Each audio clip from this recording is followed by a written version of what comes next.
Bonjour à toutes et à tous. Au cours de la Première Guerre mondiale, des millions de soldats ont quitté leur village, leur famille, leurs amis pour combattre loin de chez eux.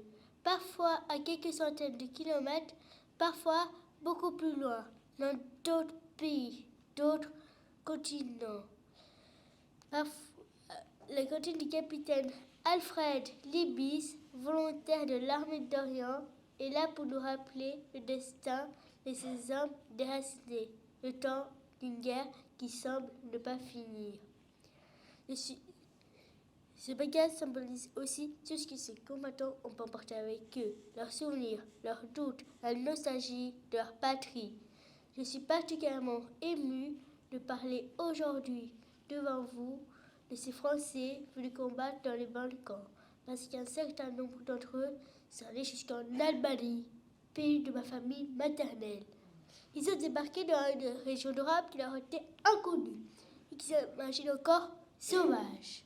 Dans son journal de guerre, le soldat Jean-Louis Beaufils évoque l'Albanie comme un pays âpre, dans lequel il souffre de la faim et du paludisme, une maladie qui épuise les corps par la fièvre. Mais très vite, il est pris d'un autre mal. Son pays et aussi les siens lui manquent. Le cœur, lui aussi, a son paludisme, écrit-il.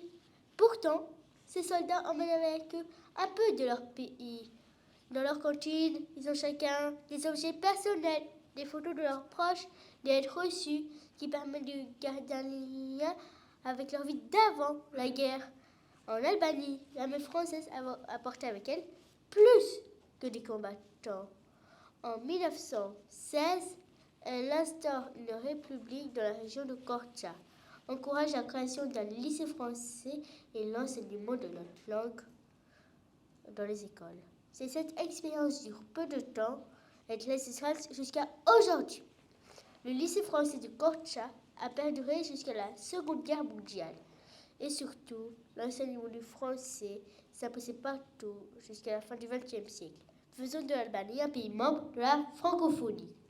Toutefois, combattre loin de chez soi est d'abord une expérience personnelle, toujours dans l'inconnu, où l'épreuve de la guerre se double d'un déracinement. C'est aussi s'exposer à un ennemi plus important. Qui sait qu'aujourd'hui, 640 Français reposent toujours au cimetière de Korça en Albanie, ou que plus de 8000 combattants français, dont 1200 Sénégalais, sont toujours enterrés au cimetière de Salonique. Combattre loin de chez soi, ceci parfois ne jamais revenir dans ce pays, même après la mort.